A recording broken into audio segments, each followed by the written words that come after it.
cut over at the end. I think we're recording. Great.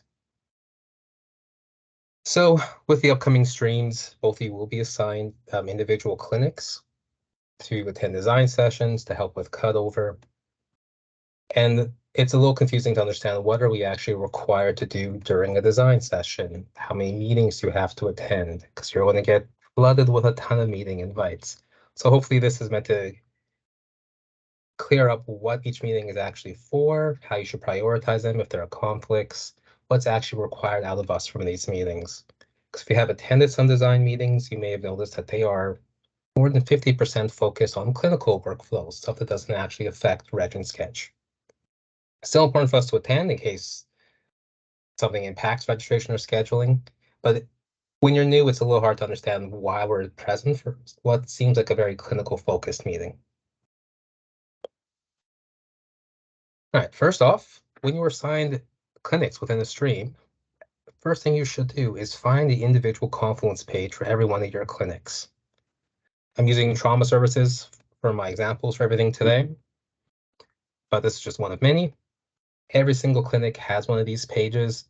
I cannot stress how important it is to quickly find this, because this is where they save everything. They save their copies of their PowerPoint presentations, recordings of each session are there, meeting minutes, list of all the contacts who are assigned to the clinic, ourselves included, all need to be on one of these pages. So we're going to jump to this one. So this is for trauma services.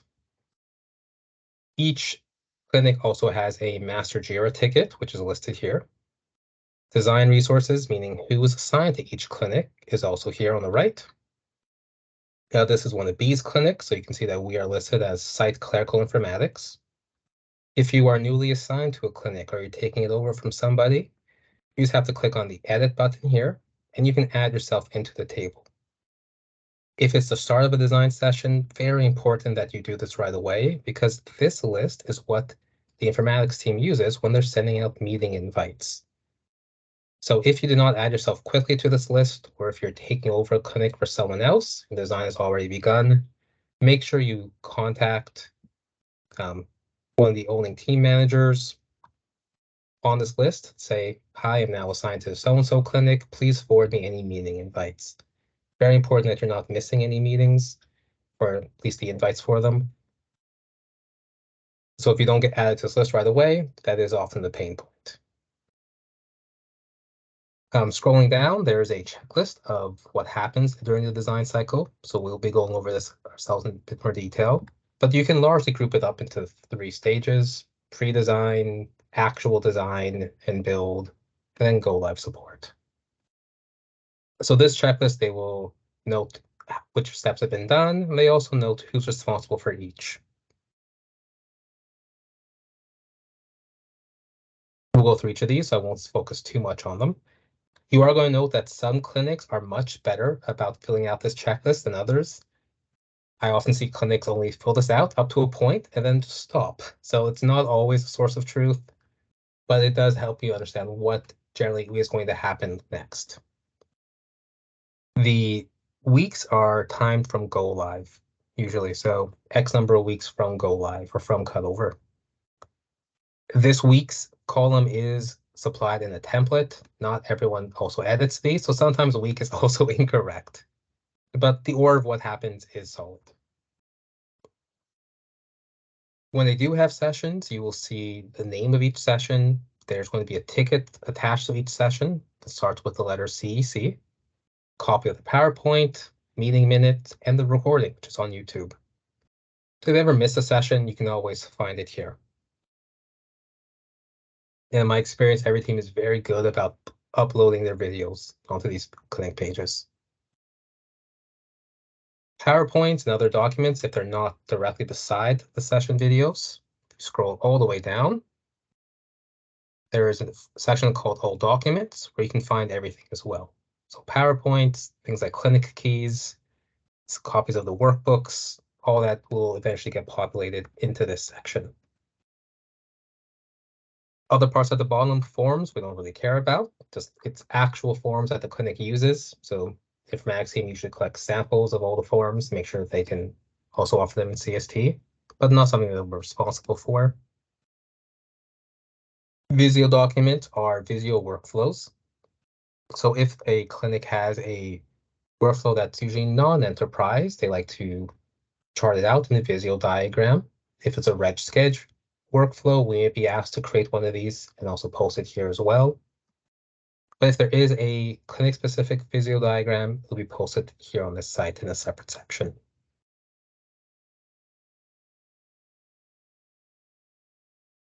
On the left, you might notice that there's a very short list here for VGH cycle 2 clinics. So right now we're in trauma services, there's a living donor, ALS, a few Blue Song clinics. This is not everything for cycle 2, VGH. If you haven't used Confluence a lot, Confluence at the high level is divided into different spaces. So this is the ambulatory space. There's also a surgery space. There is a specialty diagnostic space.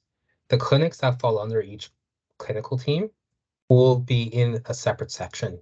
So to find a list of absolutely every clinic for VGH cycle 2, it will never all be in one list on the left.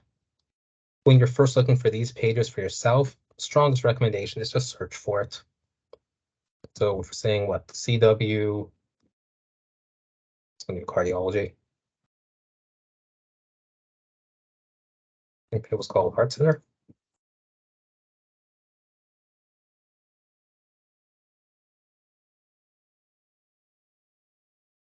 It's been too long.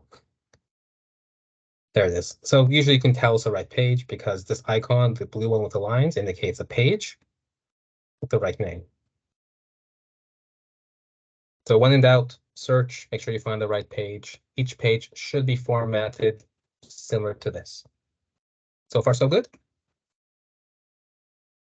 Yep, love it.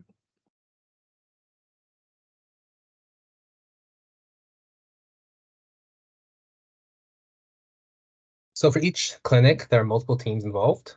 There's clinical informatics, other positions called informatics specialists, so CIS for short. The CIS team is specific to each health authority or each site. So C&W has their own CIS team, VCH has their own CIS team, and so on.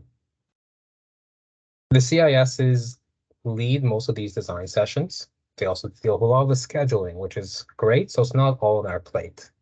They actually do quite a bit. Because so majority of the workflows in the clinic are clinical, they're not clerical, it does make sense for the CIS team to lead these because reg is a smaller part of the pie, but it's important, but it's not the majority of the work.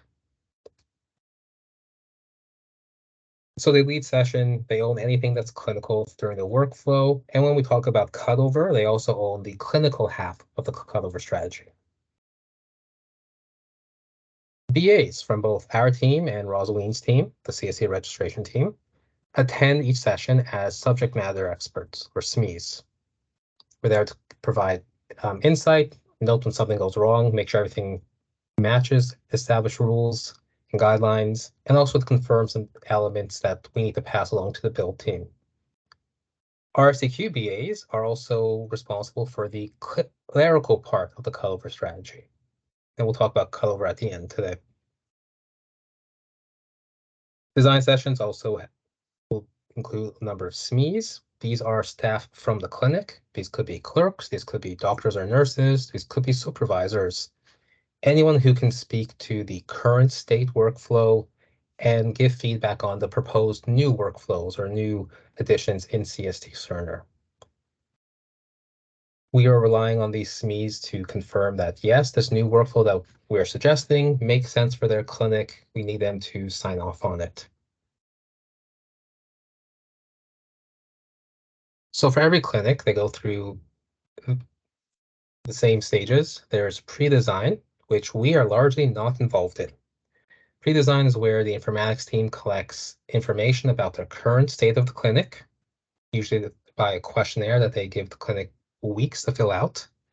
They start creating CEC tickets for those design sessions, identify who are the SMEs they need to reach out to and invite upcoming sessions. And they'll usually kick things off with an internal meeting and what they call enterprise overview and requirements gathering. It's a very basic high-level overview where they just say, here's your first look at CST Cerner and confirming any info that is unclear from that initial questionnaire. We don't have to do much here. We just attend, give input. But at this point, we do also want to make sure that we have requested and start to validate our extracts for each cycle. But again, that's for cutover, so we'll leave cutover at the end. Then there's a series of design and validation sessions. Usually there's 1 or 2 general design and validation sessions for each clinic. These are the ones that tend to be mainly clinical focused. But if there's a lot of detail to go into, or it's a very complex workflow, they often will branch off to multiple design sessions. You might have a separate session just for scheduling, which often happens, or a separate scheduling just for respirology techs if they have their own workflows in the clinic. So the number of design sessions can vary from clinic to clinic. Sometimes things are straightforward. It can all be done in these general sessions with everybody, but it's very common for us to have to branch off into multiple smaller sessions. Design is where we are presenting what we think works for this clinic. We are proposing we want you to be doing this and this in CST. This is how your old workflows will translate to the world of CST. Validation sessions are where we present, here's our finalized workflow, and getting site SMEs to actually sign off on it. Oftentimes, these are combined, so they tend to combine design and validation all in one go. At one point in the past, these were separate sessions. They'll do design number 1, validation number 1, but now it's more common just to present it, and then if it sounds good, get the SMEs to sign off right away. So it's usually better to think of these as just combined design validation sessions. Once everything's validated, the site's signed off on their new workflows, it goes to the build team. So there's a core team which builds the actual locations in CST Cerner, things like our bed boards, the actual units. And then the scheduling team builds everything in Chapbook, meaning the resources, the appointment types, all the orders that the clinic uses. Everything is first built in the build domain. B0783 is what it's called. And Anchor, I know you and I have looked at your access, so I know you have access to build. Victor, do you know if you have access to the build domain as well? Let me see real quick. I should. No worries. You don't have to do it right now. You can just make a note to check for later. If you don't have access, let me know and we can work through it afterwards. Yeah, I have it. Oh, perfect. At this point, when everything's put into build, that is when we can finalize our own notes, our own documentation, because the exact names of different queues, different location names are actually set into the system. You should be collecting info as you go along, but this is where you can finalize some of your documents and actually collect screenshots from the build domain. Once the build is complete, there's a round of system testing. And this system testing only happens once per cycle. It's not a clinic by clinic basis. And that's referred to as SIT, System Integrated Testing. One BA from each cycle does participate, and we're just there to review their scenarios that they're testing. Usually they test a couple inpatients, an ED patient, and a couple outpatient scenarios, just to make sure information is flowing properly from these new built locations to all the downstreams. For RCQ, we do participate for a couple of days just to make sure that those scripts that they're using are accurate and also to execute some of the steps, the reg sketch steps. Not very difficult, but it's a bit time consuming. After build and test is done, we begin cutover planning, where we will develop the cutover strategy. And development of the strategy is usually pretty fast, but it's also where we will start presenting it out to other CST teams, to the site themselves, get it endorsed, get it finalized, and then the site will start collecting, or staffing will start getting clerks assigned to the cutover dates and get the ball rolling. At the same time, we also, our UR team will be entering in PDPs. These are the sample patients that they use during training sessions, because every clinic has their own set of clinic-specific orders. these have to be added to the training domain at a specific time frame. For BAs, we're just responsible for identifying those workflows that they'll need to teach out in their workbooks and the orders that they have to enter into the system. And then there's in-person and remote support. So we provide support for the first few days of cutover and the first 2 weeks typically after go live. And that's the entire cycle start to finish. We'll go into more detail about it. Just want to give a high-level look at it first. So pre-design, not too much for us to do. There are a few initial meetings, but namely, we're most concerned about cutover extracts. Multiple design validation meetings. You will have a ton of meetings at this step, which we'll talk about in the next slide. For the testing phase, main benefits that we can get finalized names for everything in the system. We can get screenshots, and one person from each cycle will have to participate in SIT. And then it is all about cutover planning, making sure that the UR team has the information that they need for training and for PDPs, and then actual execution and support of cutover and go live.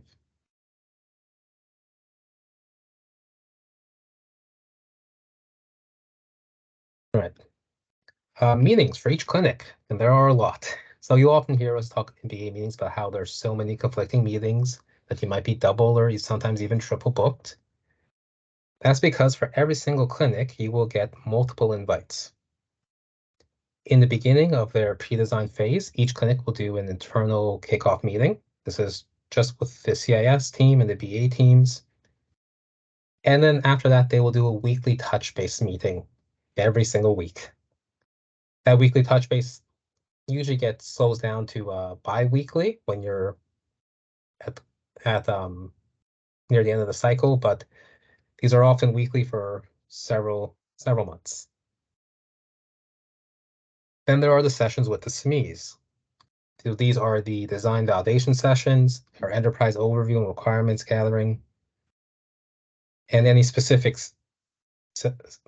sessions like a scheduling only session. For each one of these, there's going to be a prep session where you and the CIS team will look at the slide deck, what's actually being presented, plan out what needs to be, slides need to be included. That's where we give a lot of inputs, since we're not leading these meetings, to say, please include this in the slide, please include, say, some document routing questions. And you don't have to create these slides from scratch. You can usually pull them from a previous go live slide as well, because we're usually asking the same info each time. More important to attend that prep session than the actual session itself, because there are recordings for each of these. But in case you do have a scheduling conflict, this is my suggested order of what you should prioritize is weekly touch bases, because those are also used as debriefs for each of these design sessions. The prep session for any design meeting. If there's a registration or scheduling specific design session, absolutely make sure you prioritize that. And these general sessions are the lowest priority. Great if you can attend everything, but you are going to be assigned multiple clinics. If you have multiple conflicting sessions, I'll follow these general guidelines for which one you should attend, and the others you can typically watch videos of. If you cannot attend a session because you have a conflict, please do respond to the meeting invite and just inform them that you're unable to make that session, just so that they're aware. Yeah, absolutely. And because you always have contacts from that first clinic page, the one on Confluence, you should always know who you can reach out to. And there's always the person who just sent the Outlook invite as well. It's also useful if, say, you do have to miss a weekly touch base, that if that does happen, make sure you are reaching out, letting them know. And if there are any reg sketch questions, make sure you're asking for anything that they might need clarification or want you to follow up on. Typically, out of these design sessions, there are a few takeaway questions that require some investigation. Sometimes they aren't sure about what encounter types they want to use, or there's questions about their workflow that might require us to contact some of the SMEs one-on-one via email and hammer out more details. The design sessions, each of them has a ticket number, which you will have noticed, that says CEC so. CEC tickets are a type of JIRA tickets that are used to track which SMEs are attending each session and the session dates. We also have a calendar of all the upcoming sessions on our BA dashboard. I don't think I opened in advance. That's all right. Oh, I did. If we haven't seen this page before, this is one of our dashboards, and something that's very useful is that it includes a list of all upcoming CEC sessions sorted by date. I'll just click on any one of these random. So there's 6 that are happening today, for example. I click on one of the boxes, it takes me to CEC 8745 for the BC Children's Swallowing Clinic Requirements Gathering Meeting. So each of these has the same format where it's a list of SMEs, and someone from the CST team will confirm that SMEs are correct, that they can attend. It's not something that we need to worry about. What is important, though, is that the session date is also listed here as well.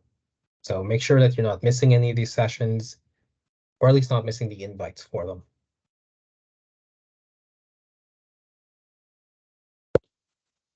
If you can't find a PowerPoint presentation for a particular session on this main clinic page, if it isn't linked here or linked at the bottom, sometimes you will find them attached to the CEC ticket instead. So it's important to be able to find each of these. We do not create the CEC tickets. All these are created by informatics at the very beginning of in pre-design. They create these months in advance just so that they can pick a date, pick a time, and all the SMEs should not have anything booked at that point. So they can just keep their calendar clear. This makes scheduling much, much simpler. But occasionally there is info here that in the attachments, each CIS team does things a little differently. If it's not on the main page, you'll find it attached to individual CEC tickets. I'm actually going to post one of these tickets in chat as well. If you don't have access to the CEC project in JIRA, you won't be able to open any of these tickets. Because info is on there, please double check and make sure you actually have access.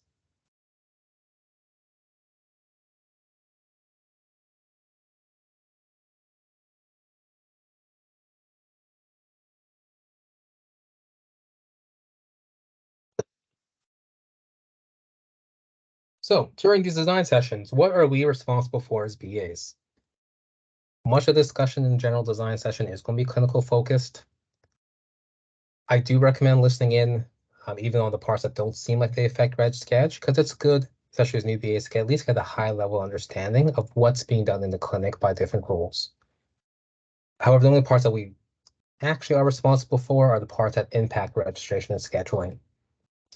So we're responsible for ensuring that their clerical workflow does not have any gaps, meaning they haven't missed a step. They also understand how providers are supposed to communicate information to clerks if it's not already done automatically for them in the system.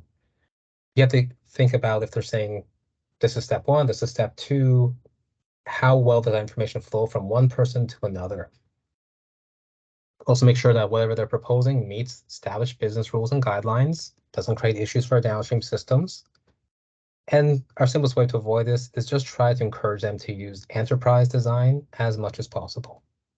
Enterprise design are the pre-approved, validated workflows that we know don't cause any issues. This is also what all the training courses teach out. So it's very important before you go into any session to have a very solid understanding of what is an enterprise scheduling workflow, how the referrals come in, who typically does what step in what order. Because unless you are familiar with enterprise, you won't be able to notice when they are deviating from enterprise. Even if they are using enterprise, we're always trying to, the key things that we also have to validate during each session are what encounter types they're using, what medical services, and document routing. And document routing refers to what labels and documents they need to print and when. Namely, what do they print during registration? What do clinicians need access to print through the print labels conversation? Med services, we typically don't add new med services. There's a large list of CST med services. We just show them the list. We say, these are the ones that we think are applicable to your clinic, and we ask them to sign off on it. You will often get clinics asking for very granular or very specific med services, but the CST approach is to use med service as high level as possible. For example, BC Women's used to have 3 different med services for obstetrics: obstetrics antepartum, obstetrics postpartum, and obstetrics interrupted. In CST, however, there's only one med service. It's just obstetrics for everything. They asked to split up into 3 different ones again, and the response was no. CST's design philosophy is to keep med service as high level as possible. It's not meant to indicate exactly what procedure someone's there for, strictly just service. And encounter types, there's the generic encounter types you'll see everywhere, like referral, pre-outpatient, outpatient, or virtual health and phone consult, depending on modality. But you may get clinics asking to use referring encounter types. Some may use outpatient in the bed. Some may also do minor surgery procedures in the clinic. So there might be a few outliers. Just make sure that they are using those encounter types correctly. When in doubt, there is an encounter types document, which you should all have the link for already. But that encounter types definitions document does go into detail about what each encounter type is used for, what encounter types it can be flipped to. Anchor, I know I've shown this one to you as well, but Victor, have you seen that document before? I don't think so. Let me quickly pull it up then. Confluence is very tricky to find stuff on, so I just tend to bookmark a bunch of stuff. So encounter type definitions, I love this document. I look at it at least once a month because there are often questions. You can usually just copy paste something from here in response. So we go to stay in the assisted living encounter type. There's a clear description, who it applies to, who does not apply to, how long it should last for, and transitions of care level, meaning what encounter type can you flip this to. Not necessary for most cases, but in case you're using something like minor surgery, or you're wondering, should this be minor surgery or day surgery? Information like that you can always find here. If you've never read this document before, I strongly recommend giving it a read through at least once, because there is useful info there and it is reg, so something that we are so very much responsible for. So you should have at least a rough understanding of each encounter type. One encounter type you'll get asked about constantly are recurring encounters. Recurring encounters have their own very large section in that document. It also links to a separate document saying here are all the impacts of you using a recurring encounter. Because at its core, Cerner is an encounter-based system. The design at a very basic level assumes that every visit will have a brand new encounter. And using a recurring encounter not quite breaks a lot of things, but we have to make a lot of accommodations. So there's this very strict criteria for which clinics can use recurring encounters. Even if they are, we have to notify a bunch of other departments and downstreams. And if they don't qualify for recurring, there's a process for them to apply for an exception. So when you're in the design session, you're confirming encounter type, med service, and doc routing. If they're asking to use, if they're using some sort of unusual encounter type, or asking to use recurring, or they're using a non-enterprise, or what you might see called localized workflow, you also have to make sure that that doesn't create any issues. When we talk about downstream systems, we are referring to number one, the EMPI, but there's, I think we're up to 52 connected systems that receive info from CST registration. But we're really concerned with EMPI, things like diagnostics, like radiology and the lab, and most often data analytics. Each health authority has their some sort of data analytics team, which is taking site-wide stats out of the system, usually based on the appointment info. You have to make sure that whatever odd workflow they're using doesn't impact stat collection for the site. If they're doing something that's not enterprise and you're not sure if it has a serious impact, you can always bring questions to our weekly BA meetings. It's a great platform for it. If there's a question that needs more input, you can also then bring it to our weekly CST Reg Design meetings on Wednesday afternoon. And some things might require us to create escalated design tickets. Things like a clinic wanting to use recurring, but they don't meet the criteria. That needs to be an EDD, which is a type of JIRA ticket. So not too much to worry about during a design session, because most clinics do stick very close to enterprise. But again, I have to emphasize, very important that you have a very good understanding of what is enterprise, because the CIS member who's leading that meeting often doesn't have a really thorough grasp of Reg Sketch. They are all former nurses for the most part. They are fantastic on the clinical side of the workflow and order entry, but they are relying on us to be their experts for Reg Sketch info. So make sure you know what is enterprise. So if the clinic asks for something that you know is unusual or hasn't been done before, we'd have to validate afterwards. Do we have sort of generic Visio workflows for what the enterprise workflows look like? Not quite. I did do a PowerPoint presentation for the referral workflow when they introduced the brand new clinic-specific accept referral orders.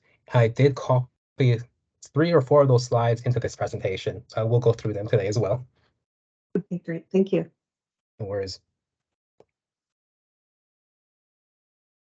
Also during design sessions, these sessions include demos. These demos are usually of order entry or some reg and scheduling. And very often, one of the scheduling builders will do the demos themselves, usually during that specific scheduling session. But it's not common for them to ask us to do the demo instead. And if they do ask because they're unavailable, we do have to help them out. So again, make sure you are comfortable with basic reg and sketch. Make sure you can do a demo when needed. And when you are doing a demo, make sure you consider what part of the workflow do they actually need to see. Always consider who is your target audience, how much do they know about CST Cerner, and what part of the workflow are they really concerned about. If they're not concerned about encounter creation, zip through it quickly, just focus on the scheduling piece. If they're really concerned about what encounter types or what medical services are there, or how they can note stuff in encounter comments or insurance things, then spend more time on the encounter. Only suggestion is when in doubt about a demo, really consider who are you presenting it to, what are they curious about. If you haven't done demos for people in the past, always feel free to also present out to another BA as a practice run as well. All of our demos are done in the B domain, so the B0783. This domain does not get reset, so you can create your own sample patients in advance, and they'll be there ready and waiting for you.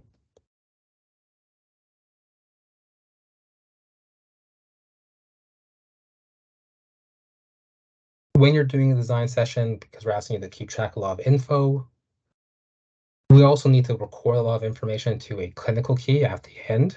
And we also need to pass along info to the UR team for their workbooks and PDP entry. So we do have a template spreadsheet, which we've now renamed into Clinic Design Data Collection, which I'm going to post on our BA site.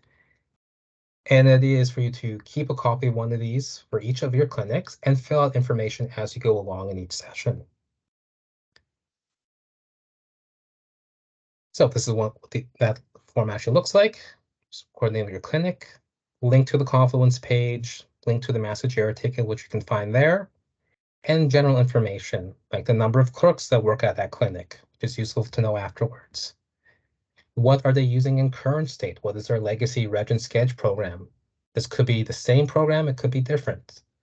For example, at VGH, they might be using PCIS for their encounters, and they might be using Outlook for their scheduling. It could be a mix, or it could all be in one system. Where are their wait lists? Sometimes it's in the same legacy system. Sometimes their wait list is a stack of paper in a drawer. Very important for us to know this because it often comes back to bite us during cutover, where we think we're done and suddenly someone discovers this giant stack of paper that needs to be cut over. And where's the clinic physically located, and just a general description of the clinic.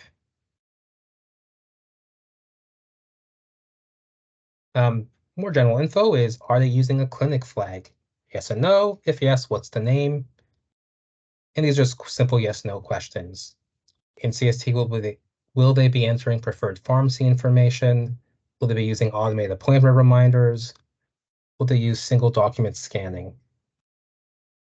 All questions that you can raise during a design session if you haven't heard the answer yet.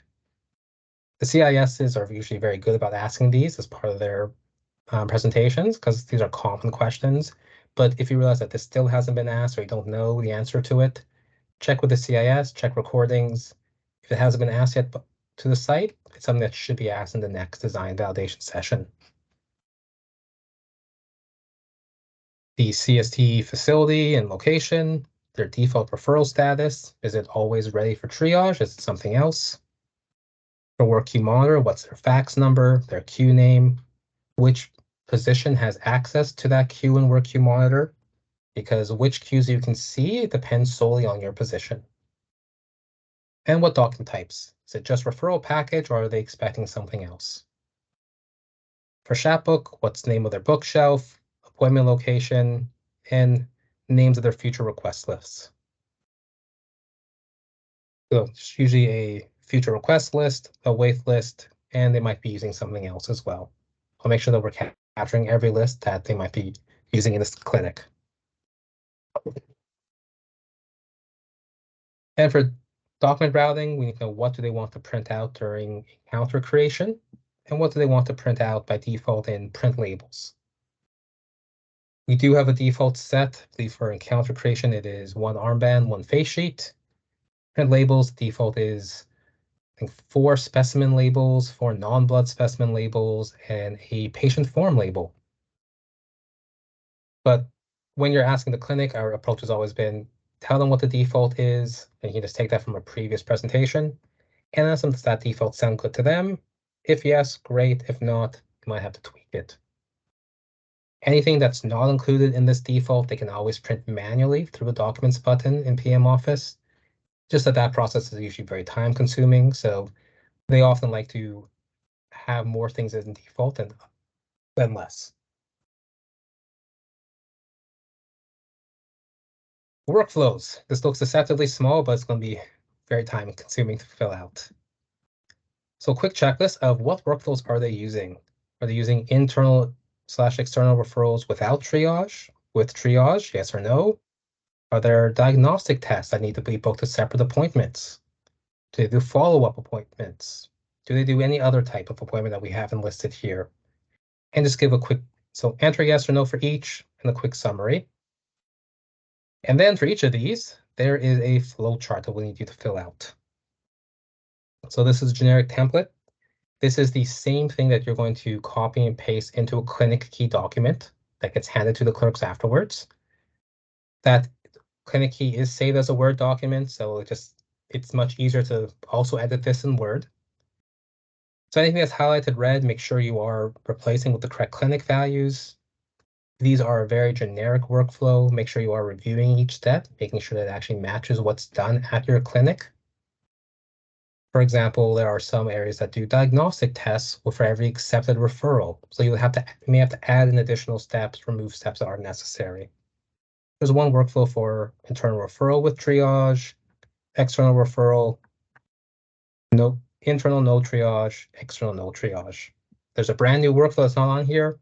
Just make a copy of one of these and add it to the sheet.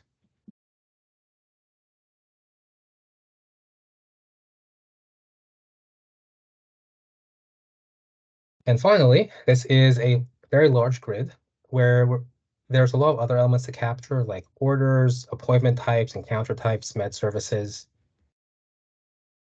Again, all information that gets captured onto a clinic key, but this is what I found to be the clearest.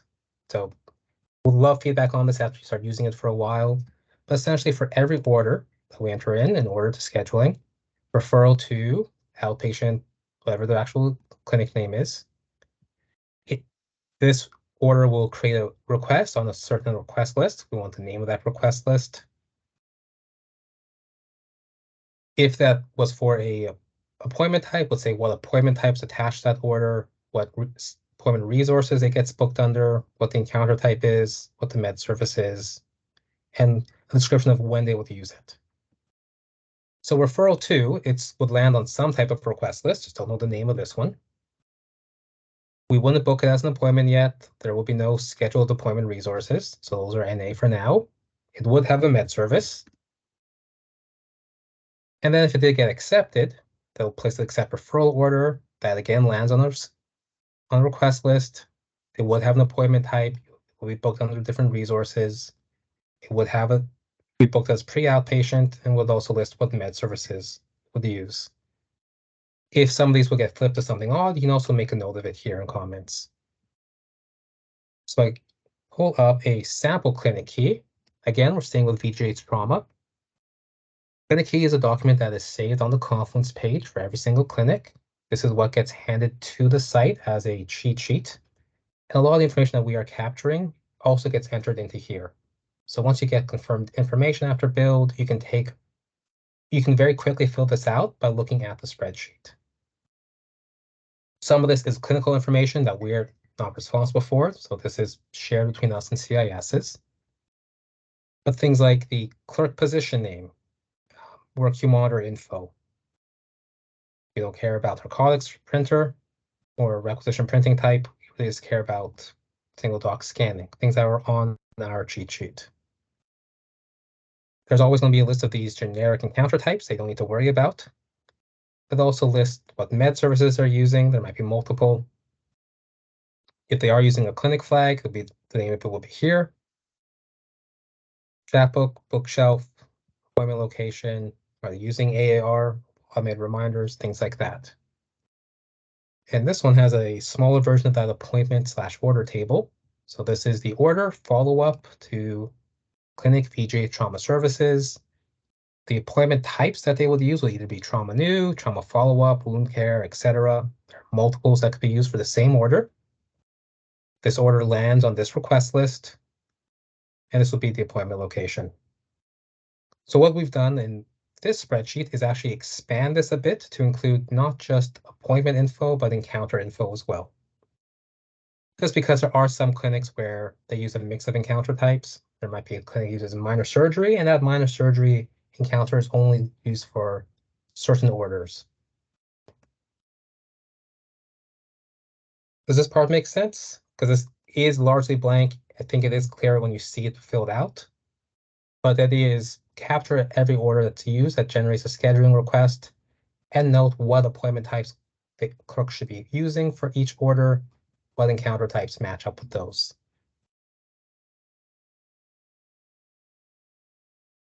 Yeah, I think so. And we're just gathering all these pieces of information through these various meetings, capturing Yes. all this and putting it into this Excel. And Correct. after it goes into This info you're largely going to also get from the scheduling meeting.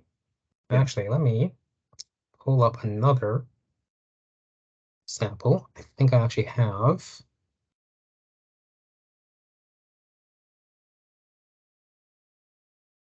So here's my one for. So this is the older version that we were using that was more focused for PDP entry. On one of these, I was able to pull out a ton of info solely from a scheduling book. Nope, sorry, it's not this one.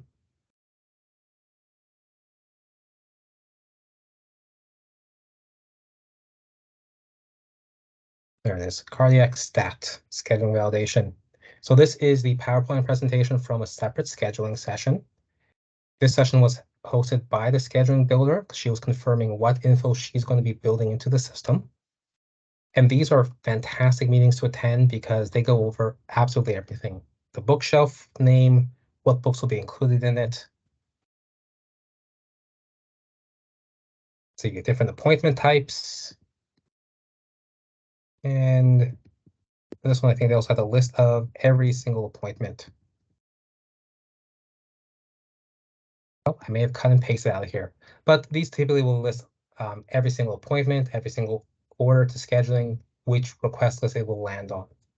So you are really collating a lot of information from multiple design sessions and collecting them onto one place. Because this is useful for the user readiness team to create their PDP updates, because they have to know what order they have to create, where it's supposed to land, what the students should be doing, what they should be flipping it to during a classroom session. And it also makes it much easier for you to fill out those clinic keys as well, because you've been collecting most of the information along the way. Okay, makes sense. Very last tab is for power plans. Power plans are essentially a bundle of individual orders that can be placed all at once. If a clinic is using a power plan, we just need to know the name of the power plan, what individual orders are included in that power plan, description of when they would actually use it, and those individual orders should be listed here.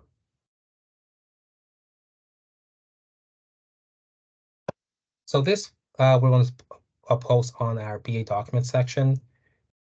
We'll have separate folders for each stream. Just create a new copy for each one of your clinics. And that way it's all in one centralized location. Other BAs can look at it if you're away, they have to fill in info on your behalf, and UR knows where to find it. I haven't made a folder for that yet, but it will be on our internal SharePoint under BA documents. But we'll send out an email to everybody on the BA team and the UR team. Everyone knows where to find these.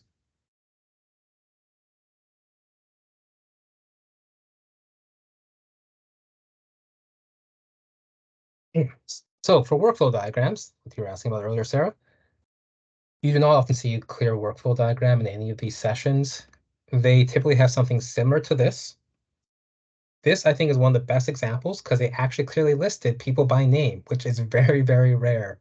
But they tend to simplify each workflow to something similar to this, where step 1, step 2, step 3, and so on. One pain point that I've noticed is that if there are multiple clerks working in the clinic, they combine all the clerk steps under one person, one theoretical person. This sometimes creates issues during go live because clerks don't know exactly who's responsible for what step. The clinic might have only 1 or 2 clerks who share all responsibilities. There are clinics out there that have 10 clerks and they all do very specific parts of each workflow. So when you are in a session with the SME, very important to confirm which clerk is supposed to be doing each step if there are multiples. So this is why it's important to know how many clerks work in each clinic and how they divide up the work amongst themselves. So the more detailed version of the referral workflow that we care about. So there's different staff in each clinic. So there's always starts off with a referral. Referral could be processed by a separate clerk or it could be done by the booking clerk. Again, it varies. But when a referral arrives, it's either an internal referral, which is in order, which lands on the request list, or it's an external referral, which comes through WorkQ Monitor as a scanned document. Clerk creates a referral encounter, and if it's from WorkQ Monitor, they'll also index the image. That goes to provider, who then triages it. They'll either accept, redirect, or reject a referral. Almost every clinic uses triage. Some use a mix of triage and no triage, but it's very rare to find a place that does no triage only. Because almost every clinic is a specialty clinic. If they say that they are never using triage, double check why. Some examples of places that don't use triage might be a place that only accept referrals from a very specific source. Think, for example, trauma services, again, only does follow-up appointments with no triage because every patient is a patient who's had surgery at VGH.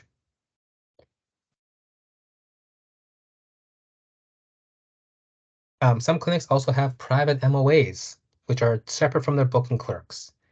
Not used by all clinics, responsibilities of MOAs vary. For example, BC Children's Heart Center has 3 MOAs that double check the details on the orders that providers are entering in and make edits to those orders themselves. They also phone patients to confirm info, things like that. But the actual appointment booking is done by a group of different clerks. So I use BC Children's Heart Center as an example because I think they actually had 9 clerks total. They had a separate clerk doing the referral intake. They had 3 MOAs. They had 3 separate booking clerks. And they had 1 other clerk doing the front desk check-in. Sorry, what does MOA mean? A medical office assistant. Oh, okay. So anytime that we talk about an MOA in Cerner, we mean a private MOA who is personally hired by a doctor. They are not a hospital employee. They are directly employed by the physician. MOAs still get access to Cerner. There is an MOA position that has most of the same access as Red Sketch does now. But it is useful when you're doing especially on-site support. If they do have MOAs, understand how does the responsibility of the MOA differ from a regular hospital clerk in the same area. That'll be different per clinic. Clinic by clinic, yes. Okay. Like I said, some clinics only have 1 or 2 clerks to do absolutely everything. Other clinics can have up to 9 or 10 clerks. Some could be private MOAs, some could be regular hospital clerks. It is important to actually understand who works at each clinic for the clerks and who's doing what steps normally. So one of the tricky things about design for CST is even though there's an enterprise workflow, it's very hard to apply a one-size-fits-all approach to absolutely every clinic because every clinic receives referrals from different sources. They have different criteria for what referrals they accept. Do they triage them? Do they not triage them? Who does what step? So these are all things that we have to make sure we iron out so that they have a smooth transition to CST. And it's mainly done by identifying what is their current state, who currently works there, what are they responsible for, and then figuring out how well does that translate to their new workflows in CST. In theory, clerical supervisors are supposed to separate this out amongst themselves and assign work to their staff. But in practice, the clerical supervisors are also new to CST Cerner. I find it much better if you as a BA make a recommendation for this is what you're doing previously. This will make sense in the future. Give them a starting point and they can adjust themselves afterward.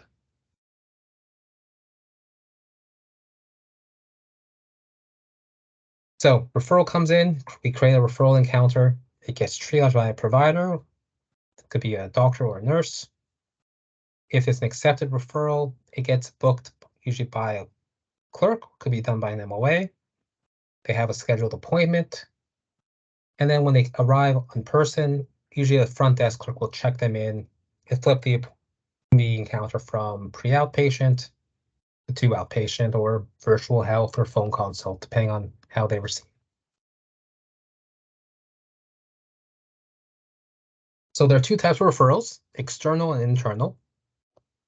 I've always found the name of this a little bit misleading. External does not mean external to your hospital or external to the clinic. It means external to CST, meaning this is a referral coming from someone who does not have CST access. So it's coming as a fax. Faxes land in Work Queue Monitor, which is our virtual fax line. And then they need to be attached to the referral encounter. Internal referrals just mean it's coming from someone who has CST access.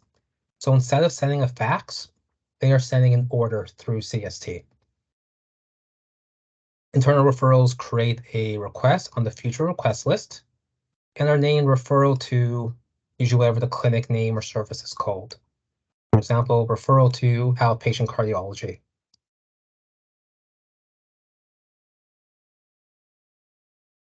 If the clinic is not triaging, as soon as the clerk sees a referral to order on the request list, they'll go ahead and book it right away or waitlist it if they can't book right for whatever reason. But if the clinic is using triage, they get that referral to order, they will create the referral encounter. Then they actually end up deleting the original request because that accept order that the provider will enter will create a brand new request that will land on their list.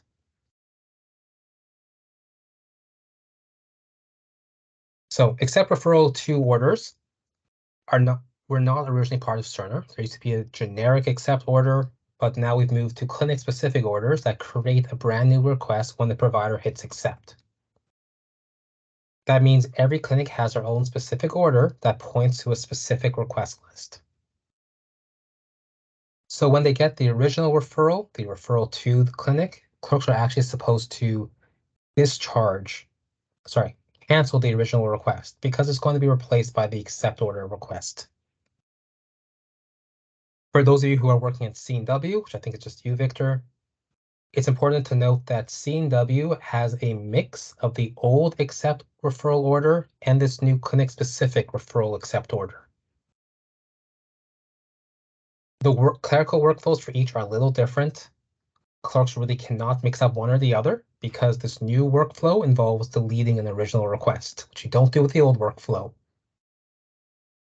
But just know that this new workflow where it's accept to a specific location order, that is now enterprise. That is what we should be encouraging all clinics to use.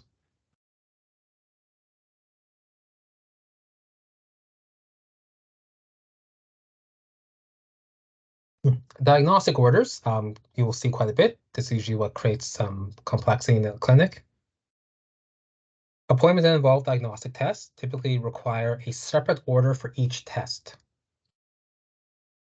When you put in the accept referral order, it does not happen automatically. So usually whoever enters the accept referral, whoever's doing their triage, will enter multiple orders. They enter in the accept referral, and then they'll also enter in, for example, an ECG order or an echo order.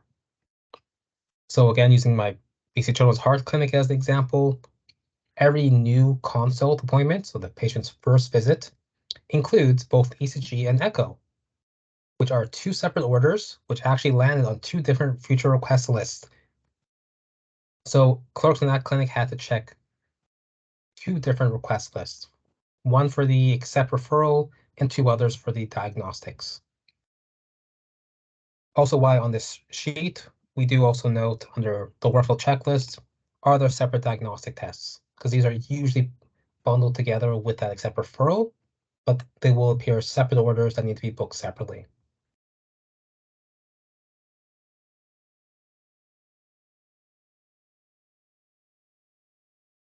And for rescheduling purposes, we're not picky about how a clinic chooses to put someone on the wait list or how they reschedule patients.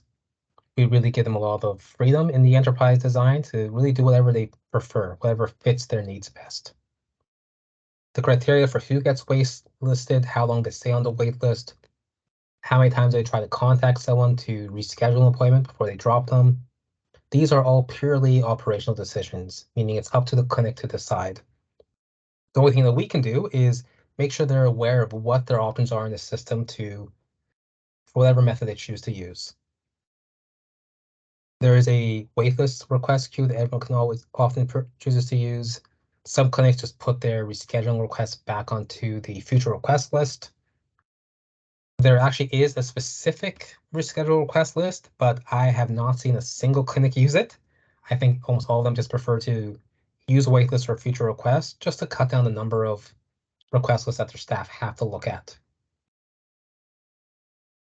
So again, going back to the sheet, when you are filling in clinic info, for request list, we've listed what's the name of their future request list, the wait list, and if they're using any others, make sure that is populated in here as well.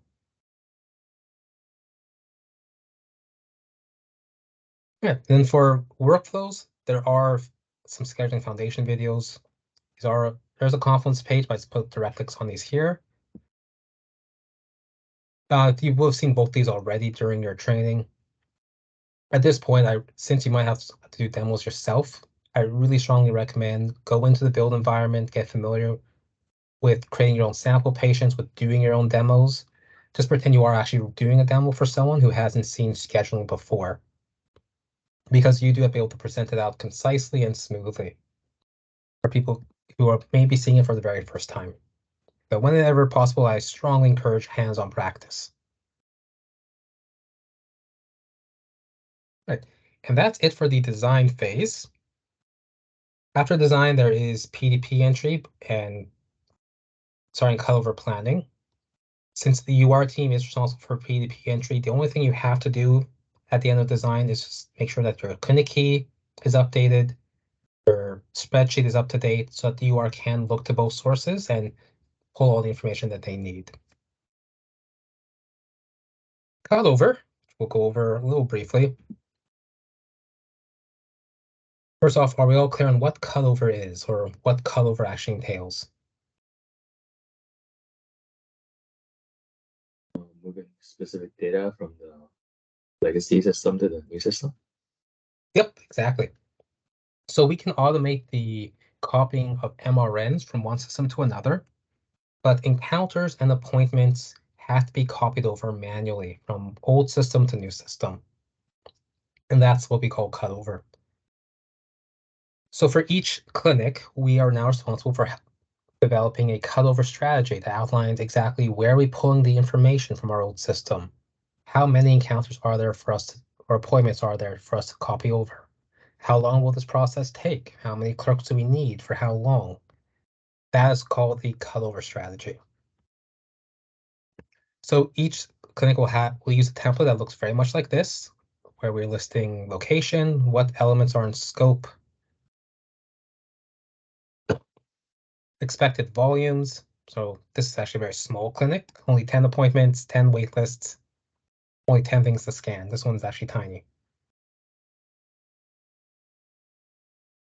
So there's usually a clerical component and a clinical component. We're not responsible for the clinical piece. The CISs will populate that. For RCQ, we are responsible for this clinical section, meaning encounters and appointments. Encounters could be encounters linked to the booked appointment, or it could be something on the wait list. Each of these templates includes time estimates for how long certain things take, how long does it take to create the pre-encounter, how long does it take to book the appointment, how long does it take to put something onto a wait list, how long to scan something into a work queue monitor, how long to add a clinic flag, how long to add preferred pharmacy info in Power Chart. Once we get the estimated volumes, which we'll get from a sample extract, we'll populate this table thinking there are more likely 100 encounters or appointments to cut over. How long does that take? At 5 minutes each, how many work hours does it actually work out to? Based on that, we will create a list of requirements for how many clerks we actually will need. So if you have 15 hours of work, that is just more than 2 shifts because a clerk works 8 hours a day, 1 hour for lunch, means 7 hours of actual work time. You always want to add a little bit of padding. So you have to make sure you understand how many hours are actually required based on our estimates, pad that number a little, and then we'll go to the clinic and say, we need you to provide us this many clerks for this many days to complete all solely for cutover work. We'll also note who will be on site. So usually there is someone from the CIS team on site during cutover. Typically, we'll have someone from RCQ here as a single line, so we'll be there in person for 1 or 2 days, then shifting for remote support. And this is also just more details of how many clerks we need. We also need a separate room booked. How large does that room need to be? How many workstations? Usually we'll also want dual monitors for each. Do they need a copy of do they need to print anything during cutover? If so, we need to make sure there's a printer in the room or at least nearby. And we're not responsible for securing those resources, but we are responsible for identifying how many clerks we need, how much space we'll need, what devices are required, and then that gets taken by the project team and they'll confirm all that information for us. The site will book their own clerks based on those dates.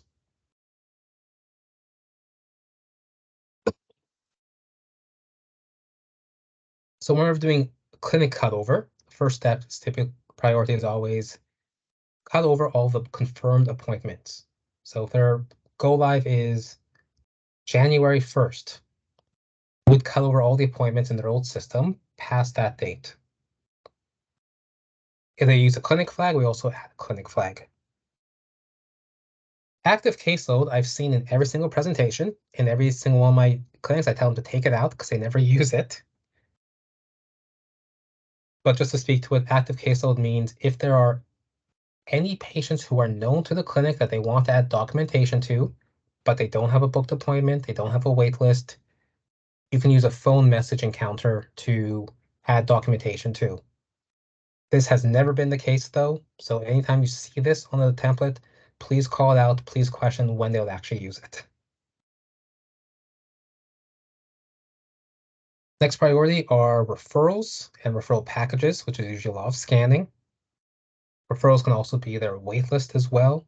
So priority is always booked appointments first, then the wait list, then upcoming referrals.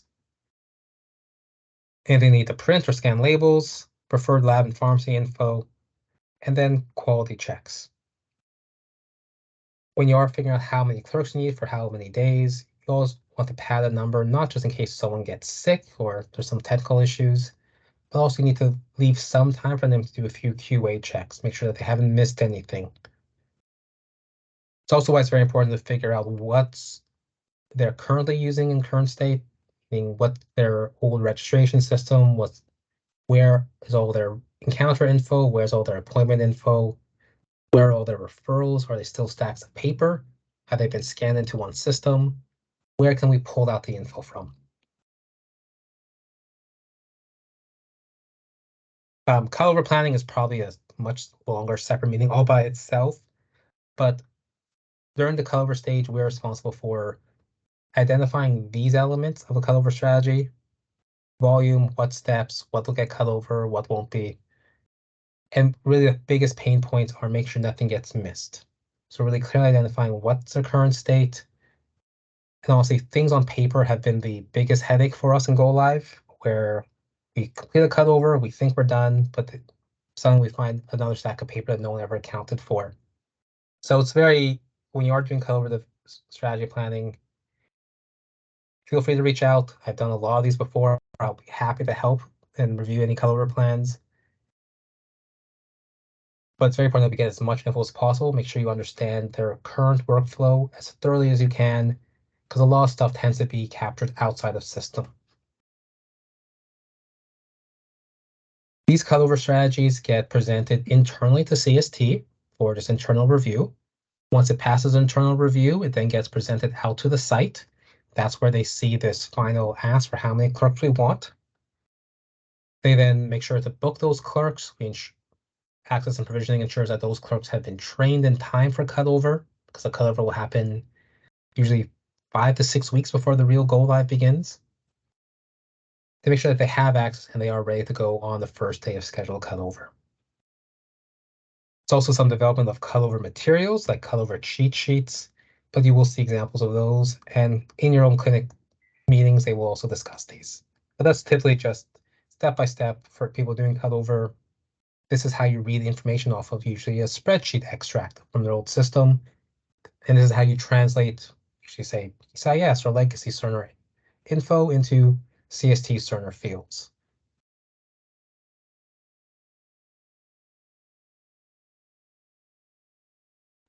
Sorry. So for VGH cycle 2, and I think CW cycle 2, they should be in cutover planning right now. Victor, for the meetings you have attended, after discussing this now, can you tell if those were design meetings or cutover planning meetings? I think cutover planning. Yeah. So for CW cutover planning, have they already shifted to presenting these slide decks internally, or have they started presenting these to the site? Do you know where they are in the process? I don't think I've seen this kind of stuff yet. Okay, so they might still be in the development stage and they haven't presented them out. But we're double checking with Deepa. Okay. And for Richmond is still near the end of their design phase, so they're coming close to build. There are a few clinics with some outstanding design workflow questions, but Richmond should be starting the cutover development in a month or so. But for now, Richmond is still largely design, and validate. All right, that's all we have for today. We still have so I did book 2 hours in case for tons of questions. So any questions I will have presented so far, or any general questions about BA work so far before you start getting assigned clinics on your own?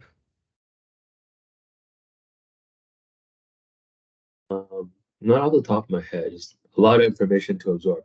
I'll probably have to look through this slide deck again. No worries. So I'll attach the slide deck, put on the SharePoint, sorry, not our internal SharePoint, but also attach it to the meeting invite as well, just so you have it in one easy to reach spot. Abe, I have a quick question. Like in the cutover sessions, generally there is only one BA or there are two BAs at one time? There's one BA. So during a design session, there will be one BA from RSDQ, one BA Okay. from Osween's team, and they participate in the design. But for cutover is solely owned by RSDQ BAs. Okay. Good. So the cutover strategy, we only own the clerical part. We're not concerned about the clinical piece. Informatics, in my experience, will often just quickly draft something anyway, but there are templates for these cutover slide decks. It's really just a matter of confirming where is their info in their legacy system, what's on paper, what do we need to account for, figuring out the volumes, and then making accurate estimates for how many clerks you need, how long we need.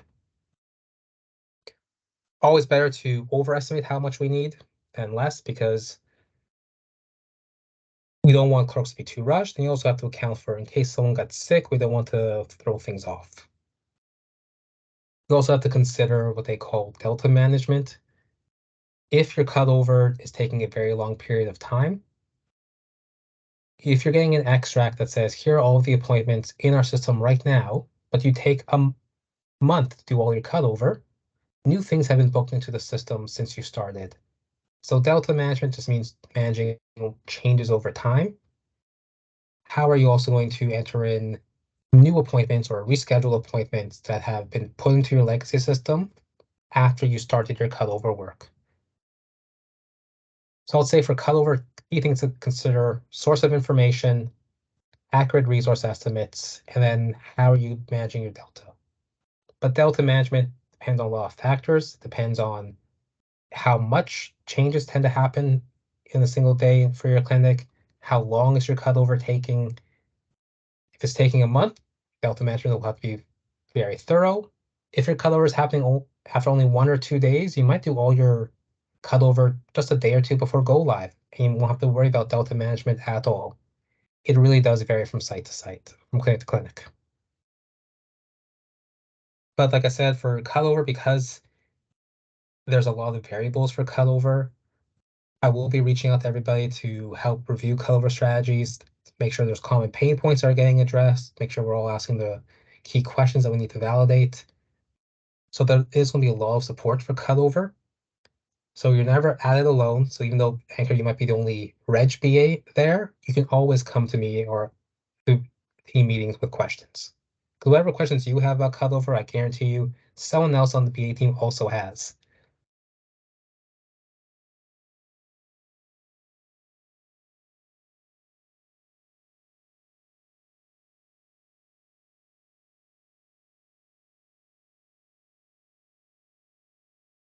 All right.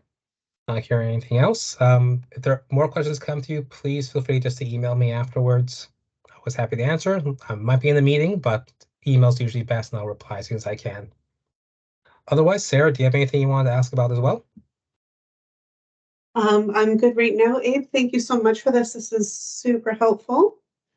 I'm just putting together a little quiz of some of the information that you've provided as well that we can use going forward for orientation purposes.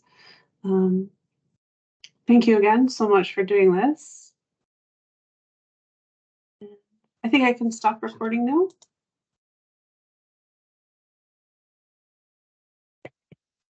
There we go.